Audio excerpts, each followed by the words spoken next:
Assalamualaikum warahmatullahi wabarakatuh. Kita awali edisi kali ini dari Piala Asia 2024. Indonesia lolos ke Piala Asia U23 2024 di Qatar. Indonesia jadi satu-satunya tim di ajang ini yang memiliki predikat sebagai tim debutan. Sebab dari 16 tim yang lolos di Piala Asia ini semuanya pernah ikut di ajang ini di edisi-edisi sebelumnya. Nah, yuk kita lihat nih, dari 16 tim ini yang pernah ikut di Piala Asia ini, prestasi apa sih yang pernah diraih tim-tim peserta kali ini nih? Qatar sebagai tuan rumah kali ini ternyata prestasi terbaiknya itu cuma peringkat 3 di tahun 2018. Jordania peringkat 3 2016. Australia peringkat 3 2020. Thailand perempat final 2016. Malaysia perempat final 2018. Uni Emirat Arab perempat final 2022. Kuwait babak grup. Tajikistan cuma lolos babak grup, dan Cina cuma lolos babak grup, dan Vietnam runner up 2018. Nah, dari 16 tim yang ikut di ajang ini cuma 6 negara saja sejauh ini yang pernah jadi juara. Yakni ada Irak di tahun 2013, Jepang di tahun 2016, Uzbekistan 2018, Korea Selatan 2020, dan Arab Saudi di 2022. Nah, bagaimana menurut kalian peluang Indonesia di ajang U23 kali ini? Sebagai catatan nih ya, Indonesia akan menghadapi tim-tim yang udah berpengalaman nih di ajang ini. Bagaimana nih? Akankah Indonesia mencetak sejarah?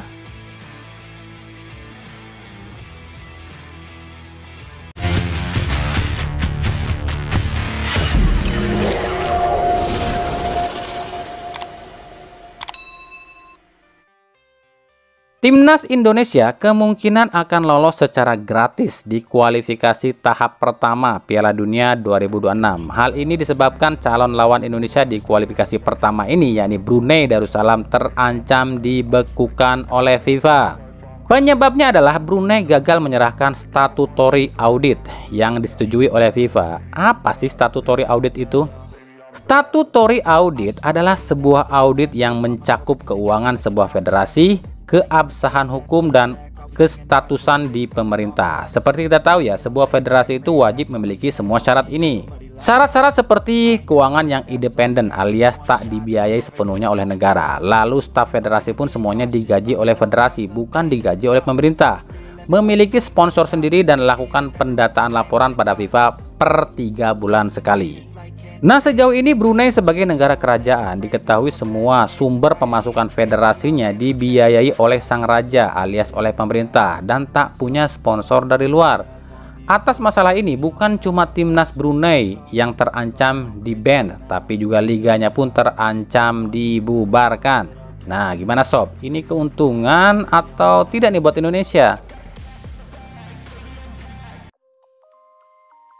Hingga pekan ke-12 ini, Persib Bandung jadi tim nomor 1. Wow, nomor 1 ya. Bukannya peringkatnya masih ada di peringkat 7 tuh. Nomor 1 sebagai tim pengoleksi hukuman denda paling banyak. Lucu ya, bukannya pengoleksi terbanyak trofi, tapi justru sanksi dan denda. Diketahui Persib saat ini total sudah keluarkan uang sebesar 250 juta untuk denda saja, yang terbagi dari 150 juta untuk denda tim yakni pemain dan ofisial, serta 100 juta untuk denda supporter. Dan satu-satunya tim yang belum keluarkan sepeser pun duit buat bayar denda adalah Bayangkara FC, baik denda untuk tim maupun supporter. Ya iyalah, siapa juga yang berani ngasih denda buat klub yang dimiliki penguasa liga kita, ya kan?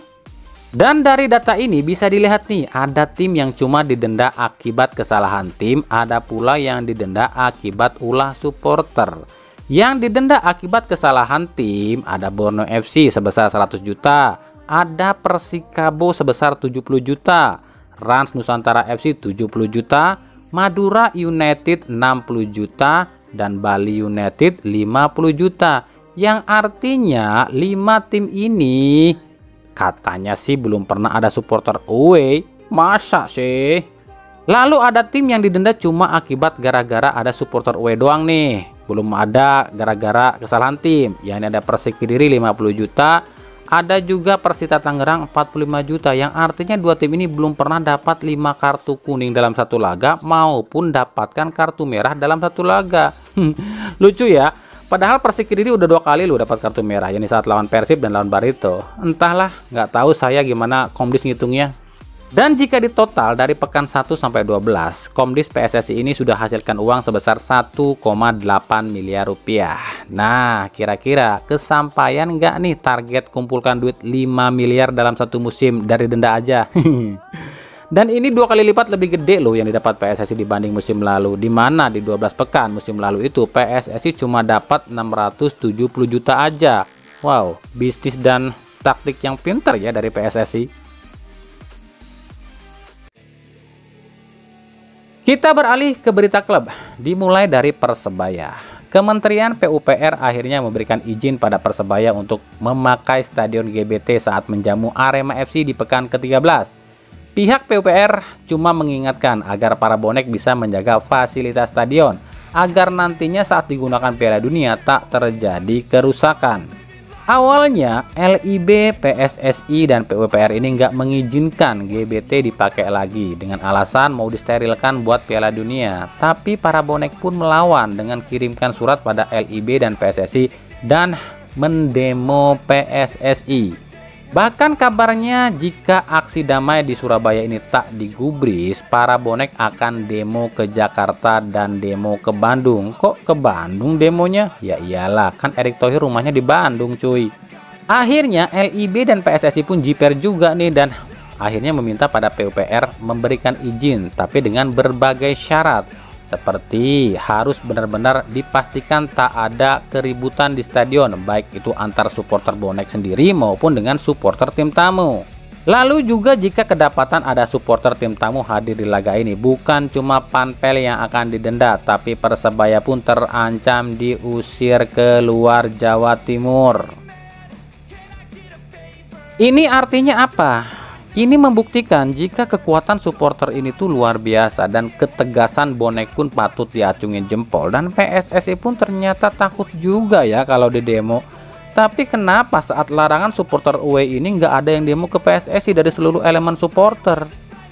Jawabannya simple. Dari 18 klub di Liga 1, 60% pentolan kelompok supporter itu CS dengan ketum PSSI, yang membuat para pentolan kelompok supporter ini tuh segan sama ketum PSSI. Makanya nggak mau gerakin para anggotanya buat demo gitu.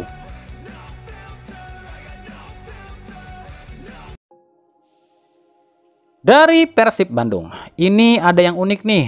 Di era Boyan Hodak, trio Belanda Persib kok tambah gacor ya. Yakni Nick, Klok, dan Ezra. Nick malah tampil makin lugas ya. Klok udah cetak 4 gol dan Ezra udah cetak 2 gol. Lalu apa penyebabnya? Yang pertama, selain komunikasi antara pemain Belanda dengan Hodak ini lebih lancar sebab bahasa Kroasia dengan bahasa Belanda ini ternyata mirip. Disebutkan oleh 3 pemain ini, sejak datangnya Hodak mereka lebih diberi kepercayaan. Bahkan, Klok di era Boyan Hodak ini menjabat sebagai kapten, menggantikan Victor dan Juppe. Yang kedua, mentalitas. Ini yang selalu ditegaskan Hodak pada para pemain Persib, khususnya pemain asing dan rasa asing. Hodak ini katanya sih ngasih atau ngotot ngasih tugas mentalitas.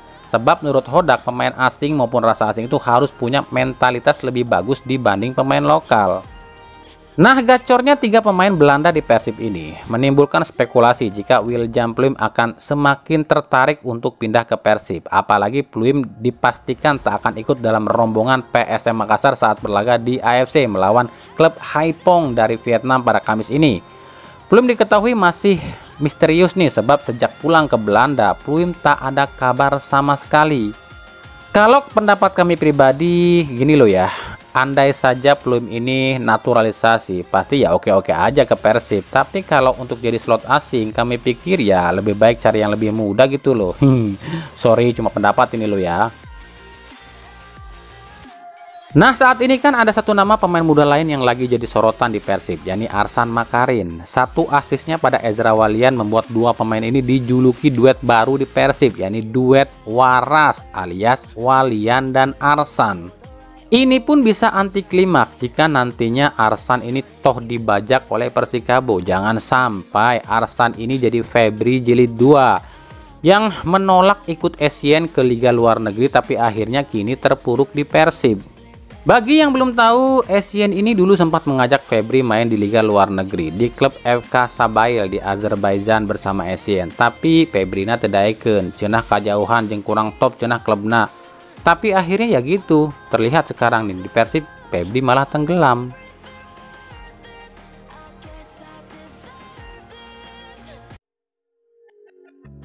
Bicara soal PSM Makassar, kabarnya sih permasalahan tunggakan gaji sejumlah pemain dan pelatih di PSM ini udah beres nih. Hal ini diungkapkan salah seorang pemain PSM, Yakob Sayuri, yang bilang untuk saat ini permasalahan gaji sudah selesai. Ya, semoga aja benar, sebab jika tidak ini artinya PSM bisa dilarang ikut di AFC nih. Di laga lawan Haipong FC sendiri, PSM dipastikan tak akan diperkuat dua pemain asingnya, yakni Yuran Fernandes yang lagi ngurusin atau negosiasi dengan klub Arab Saudi, atau mungkin aja udah dilepas kali ya. Dan duit dari hasil ngejual Yuran yang 14 miliar ini buat bayar gaji pemain. Dan juga tentu saja tak akan diperkuat oleh William Pluim yang dipastikan absen sebab Pluim nggak ada kabar sama sekali. Dari Rans Nusantara FC, bos Rans Nusantara FC Raffi Ahmad mengaku cukup puas dengan performa para pemain asingnya di musim ini. Dari 6 pemain asing Rans saat ini, semuanya sudah berkontribusi baik dari segi gol maupun dari segi statistik lain. Hal ini diposting Rans di akun Instagramnya. Padahal menurut Raffi Ahmad di awal musim ini sempat nggak yakin dengan 5 pemain asing baru Rans kecuali Maruoka yang emang tampil konsisten. Tapi ternyata hingga pekan ke-12 ini 6 pemain asing Rans ini jadi kejutan di Liga 1. Bahkan membuat Rans ini bertengger di papan atas. Kunci sukses Rans menurut kami di musim ini ada 2 faktor. Yang pertama, Eduardo Almeida. Tentu tak bisa dipungkiri, faktor pengalaman melatih tim di Indonesia membuat Mas Al ini hafal betul tipikal permainan tim Indonesia. Yang kedua, lini belakang dan tengah. Lini belakang yang solid, terbukti hingga sejauh ini Rans jadi tim yang paling sedikit kebobolan, ini cuma kemasukan 10 gol ya, meskipun produktivitas gol Rans pun gak tinggi-tinggi amat, ini cuma bisa cetak 15 gol.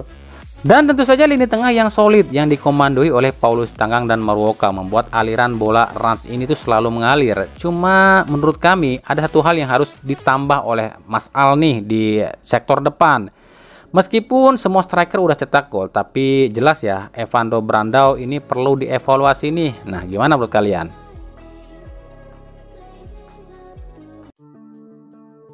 Dari Liga 2, ini kami mau bahas sedikit nih yang lagi rame, yakni soal tim asal Bandung Persikab Kabupaten Bandung. Hal ini terjadi usai Persikab ini resmi bermarkas di GBLA untuk sementara selama Stadion SJH ini dipakai Piala Dunia. Meskipun sama-sama dari Bandung, ternyata warga Bandung ini nggak semuanya suka pada Persikab dan ada saja oknum yang justru memusuhi pada tim ini. Jadi usai Persikab ini bermarkas di GBLA, para komentar ini banyak yang bilang teu isin gitu numpang di imah batur, kade rusak ditincak kunu tegadu ka isin mah, dan berbagai komentar lainnya. Buat kami ini tuh lucu ya, sebab Persikab ini kan tim asal Bandung juga, terus pakai stadion yang ada di Bandung dan nyewa lo ya, yang artinya Persikab ini bayar ke Persib. Terus salahnya Persikab di mana? Kan dulu saat Persib nggak bisa pakai stadion GBLA, Persib pun mainnya di markas Persikab di SCH. Nah sekarang kenapa Persikab harus malu? Kecuali Persikab ini pakai GBLA secara gratis dan pernah melarang Persib main di SCH, itu baru bisa dibilang malu. Atau kami yang nggak tahu ya, ada apa dengan dua klub ini? Coba nih warga Bandung atau yang ngerasa fans dua klub ini, coba komentar ada apa emang antara Persikab dengan Persib.